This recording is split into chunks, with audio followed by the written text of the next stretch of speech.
আজকের পত্রিকা থেকে সাম্প্রতিক তথ্য প্রশ্ন ও উত্তর তারিখ 12 জুলাই 2025 মংলা বন্দর 2024-25 অর্থবছরে কত নিট মুনাফা করেছে 62 কোটি 10 লাখ টাকা। নিট মুনাফা বেড়েছে প্রায় 3 গুণ। বর্তমানে দেশে উচ্চ মাধ্যমিক পর্যায়ের মোট কতটি শিক্ষা প্রতিষ্ঠান রয়েছে? 9314টি। শিক্ষা মন্ত্রণালয়। বিটিআরসি ব্যক্তি পর্যায়ে সর্বোচ্চ কতটি সিম ব্যবহারের নিয়ম চালু করতে যাচ্ছে? সর্বোচ্চ 10টি সিম। 2025-26 অর্থবছর শেষে সরকারের মোট দেশি বিদেশি ঋণের পরিমাণ কত হবে? 23,42,000 কোটি টাকা। অর্থ মন্ত্রণালয়। জয়সাগর দিঘি কোন জেলায় অবস্থিত? সিরাজগঞ্জ জেলার রামগঞ্জ উপজেলায়। 58 একর। গম আমদানিতে বাংলাদেশের অবস্থান কত? অষ্টম। পিকেকে বা কুর্দিস্তান ওয়ার্কার্স পার্টি কোন দেশের সশস্ত্র বিদ্রোহী গোষ্ঠী? তুরস্ক।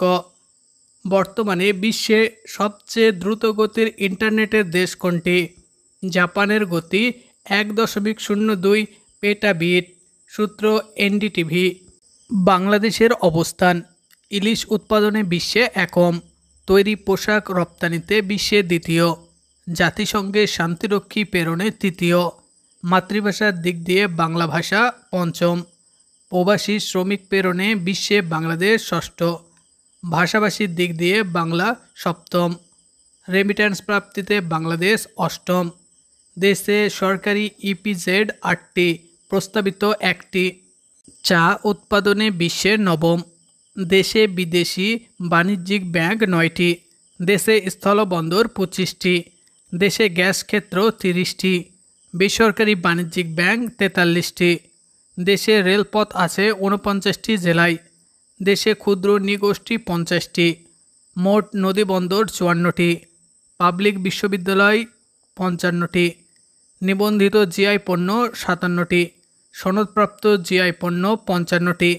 দেশে মোট তফসিলি ব্যাংক 62টি। দেশে নিবন্ধিত চা বাগান আছে 170টি। কার্বন নির্গমন এর শীর্ষ দেশ চীন, দ্বিতীয় যুক্তরাষ্ট্র। মাথাপিছু কার্বন নির্গমনের শীর্ষ দেশ কাতার।